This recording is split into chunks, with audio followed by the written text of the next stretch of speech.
Today's recipe is a delicious chicken curry. This chicken curry has a gravy that is rich and creamy. It's made of almond paste and heavy cream, lots of aromatic spices. You can have this with keto roti or keto rice. Let's make this together. We will start by soaking a quarter cup of almonds. This could be raw or roasted almonds. Soak it in hot water for at least 20 minutes. And while the almonds are soaking, we are going to make fresh ginger garlic paste with a 1-inch piece of ginger and 2 to 3 large garlic cloves. Set that aside. And after 20 minutes, we will remove the peels of the almonds. They're going to come off very easily. If you leave the peel on, the gravy is going to turn out a little grainy.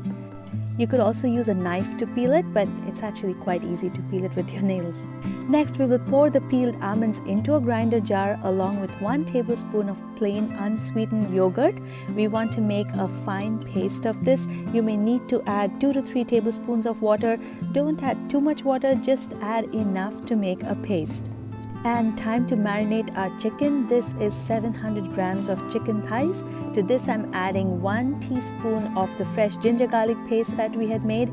You can also use chicken thighs with bones. This is boneless.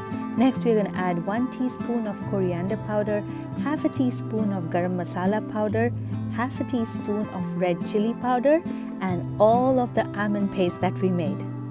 Guys, if you're new to my channel, welcome. Consider subscribing for yummy keto recipes, keto Indian recipes every week. Mix the spices thoroughly with the chicken, and we want this to marinate for at least 30 minutes at room temperature. After 30 minutes, let's set a pan on medium heat. Use a non-stick pan, guys, because the almond paste tends to stick to the bottom of the pan. Add 2 tablespoons of oil along with 2-inch cinnamon sticks, 3 green cardamoms, and 1 bay leaf. Next, we're going to add 3 tablespoons of chopped onions, and we're going to stir fry the onions for approximately a minute or until they turn translucent. Next, we are going to add the remaining ginger garlic paste that we made. This should be a little less than 1 tablespoon. Try not to use the store-bought ginger garlic paste, guys. Use fresh. The curry is going to taste so much better with that. Now we're going to add in the marinated chicken. We're going to turn up the heat and we're going to stir fry the chicken pieces for at least 10 to 12 minutes. Basically, we want the almond paste to get nice and toasted and get a little darker brown. The roasted almond paste is going to give such a lovely flavor to the gravy, guys. I can't wait for you all to taste this recipe.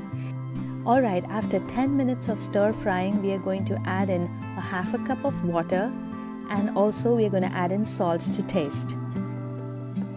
You can scrape off all those masalas and almond paste that have stuck to the pan and get them into the gravy, because that's where the flavor lies. And now we're going to place the lid on and let the chicken cook through. I covered it for 5 minutes and then I'm going to check if the chicken has cooked through. It needs a little bit more of cooking. Also, the gravy seems a little too thick, so I'm adding another quarter cup of water, and I'm going to place the lid on for another 3 minutes or so, and by then the chicken should be nice and tender. Yes, the chicken has cooked through, and now we're going to add in a quarter cup of heavy cream. Along with that, we're going to add a half a teaspoon of garam masala powder, a quarter teaspoon of black pepper powder, and we will also add 1 tablespoon of dried fenugreek leaves or kasuri methi. Crush it in between your palms and add it in for more flavor. Guys, this smells so good. Let us check for salt. Oh, it's so tasty. Add in more salt if needed. We are almost done. We are going to garnish with some coriander leaves. Don't add too many coriander leaves. We don't want the coriander leaf flavor to overpower the dish. Just a little bit, and that's it, guys. Enjoy.